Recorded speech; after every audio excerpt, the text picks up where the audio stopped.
Good morning बच्चों। पिछले video में हम लोग किशोरावस्था के बारे में पढ़ रहे थे और समझ रहे थे। उसमें जो है कुछ क्वेश्चन आंसर था। कल के वीडियो में आप लोग को क्वेश्चन आंसर करवाए थे, ठीक है, और एक दो क्वेश्चन इसमें बाकी था, तो उसमें जो है अपने से आप लोग कर लीजिएगा, ठीक है। बहुत ही इजी क्वेश्चन था। उसके बाद जो है नेक्स्ट लेसन यानी लेसन नंबर 18 देखिए, इसमें किसके बारे में पढ़ना है। तो इसमें पढ़ना है ध्वनियां तरह तरह की, ठीक है। ध्वनि का मतलब क्या होता है? ध्वनि एक प्रकार की क्या, एक प्रकार की आवाज है। जैसे हम बोल रहे हैं तो आपको क्या हो रहा है, ये मोबाइल में रिकॉर्ड हो रहा है, और मोबाइल में रिकॉर्ड हो रहा है तो उसको आप क्या कर सकते हैं, उसको सुन सकते हैं, ठीक है। तो ये जो किसी भी चीज का जो आवाज निकलता है उसको क्या बोला जाता है कि तो ध्वनि बोला जाता है। तो ध्वनि जो होता है अलग अलग तरह के होता है, ठीक है। जैसे किसी गाड़ी का आवाज अलग तरह के होता है, किसी मनुष्य का आवाज अलग होता है, किसी जानवर का आवाज जो है अलग अलग होता है, ठीक है। तो ये सब जो है हर एक चीज का, हर एक वस्तु का जो है ध्वनि अलग अलग तरह का निकलता है, ठीक है। तो ये चीज हम लोग जान चुके। उसके बाद जो है देखिए, सबसे पहले हम लोग जानेंगे ध्वनि का डिफिनीशन क्या होता है, ठीक है। तो इसमें लिखिएगा क्या चीज, किसी वस्तु के टकराने या आघात करने से उत्पन्न कंपन को ही क्या बोला जाता है, ध्वनि बोला जाता है। जैसे आपको बता दें कि कोई वस्तु है, जैसे मान लीजिए कि ये कोई बुक है, ठीक है। इसको जैसे ही अपने हाथ पे क्या करेंगे, जैसे ही टच करेंगे तो क्या करेंगे, ठोकर देंगे, तो क्या होगा, तो ये इसमें आवाज जो है उत्पन्न होगा। तो इससे प्रतीत ये होता है कि ठोस में जो होता है ध्वनि जो है अधिक गमन करता है, ठीक है। तो इससे ये पता चलता है कि ठोस में ध्वनि गमन करता है। उसके बाद जो है द्रव में भी ध्वनि जो है गमन करता है, ध्वनि जो है प्रवेश करता है। उसके बाद गैस में भी ध्वनि प्रवेश करता है। जैसे किस प्रकार, ठोस में तो आपको बता दिए। उसके बाद जो है गैस, जैसे प्लेन जो है हवा में जैसे उड़ती है, तो वहां पे देखिएगा जो भी उसका आवाज होता है, जो नीचे कोई भी व्यक्ति रहते हैं तो क्या होता है, उसका आवाज जो है सुनाई देती है। तो ठोस, द्रव और गैस, ये तीनों माध्यम से जो ध्वनि क्या करती है जी, एक स्थान से दूसरे स्थान पर गमन करती है, ठीक है।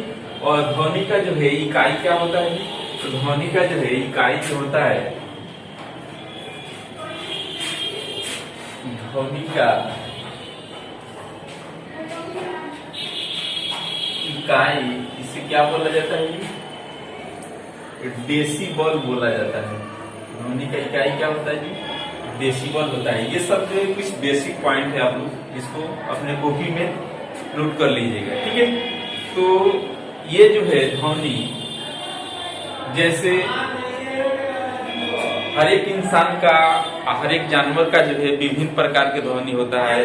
तो ध्वनि जो है प्रदूषण किस प्रकार होता है, जैसे मान लीजिए कि ज्यादा जो है कहीं पे सबसे ज्यादा शोरगुल वगैरह ज्यादा होता है तो ध्वनि का प्रदूषण ज्यादा है। जैसे मान लीजिए कि कहीं पे लाउड स्पीकर के माध्यम से तेज जो है ज्यादा शोरगुल वगैरह होता है, तो वहां भी क्या होता है, ये ध्वनि का प्रदूषण होता है। जैसे कहीं शहर बाजार टाउन में क्या होता है, गाड़ी की संख्या जो है ज्यादा हो जाता है, उससे जो भी आवाज निकलते है उससे क्या हो जाता है, ये सब ध्वनि का प्रदूषण होता है, ठीक है।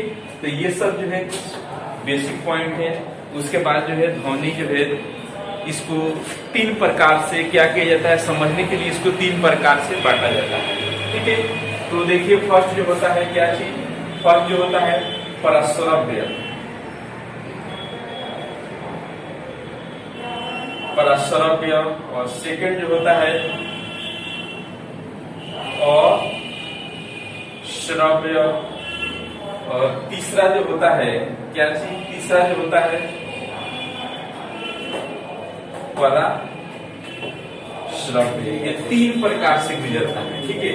फर्स्ट जो होता है परश्रव्य, दूसरा जो होता है अश्रव्य, तीसरा जो होता है क्या चीज, पहला परश्रव्य, दूसरा अश्रव्य, तीसरा जो है श्रव्य, ठीक है। तीसरा जो क्या होता है, श्रव्य होता है। ये अलग अलग जो है क्या होते हैं, विशेषता होते हैं। ठीक है, तो मनुष्य जो होते हैं किसके अंतर्गत सुनते हैं, श्रव्य से सुनते हैं कि पराश्रव्य से? तो मनुष्य जो होते हैं ये श्रव्य तरंग से अंतर्गत सुनते हैं। ठीक है, लेकिन बड़े बड़े जो जैसे पानी जहाज, प्लेन जैसे हवा में उड़ते हैं, वो सब जो है एक दूसरे प्लेन से, जैसे मान लीजिए कि एक प्लेन इधर से जा रही है, दूसरा प्लेन इधर से आने वाली है। ठीक है, अगर इसके बारे में अगर जानकारी करना होगा कि किससे, तो ये पराश्रव्य तरंग क्या किया जाता है, इसका उपयोग करके उसमें जानकारी किया जाता है। ठीक है, ये बड़े बड़े प्लेन में और जो है पानी जहाज वाला में भी इसको क्या किया जाता है, ये सब लगाया जाता है। ठीक है, तो इससे जानकारी किया जाता है। उसके बाद जो है अश्रव्य तरंग, अश्रव्य तरंग जो है बिल्कुल इसका हॉट यानी सुनने की मात्रा बिल्कुल नॉर्मल होता है, और इसका जो होता है श्रव्य का जो होता है ये क्या होता है, ये मनुष्य जो होते हैं ये सुनने के काम करते हैं, यानी 20 से 20,000 वाट तक इसकी क्षमता होता है। इसका जो होता है कितना, तो 20,000 वाट से क्या होता है, अधिक होता है। इसका जो होता है अश्रव्य का होता है 20 से क्या होता है, कम होता है सुनने की क्षमता। ठीक है, तो इसका कुछ बेसिक पॉइंट है, ये चीज हम लोग जान चुके और समझ चुके। तो आज की वीडियो में इतना ही, इसके आगे जो है कल और हम लोग जानेंगे और समझेंगे। तब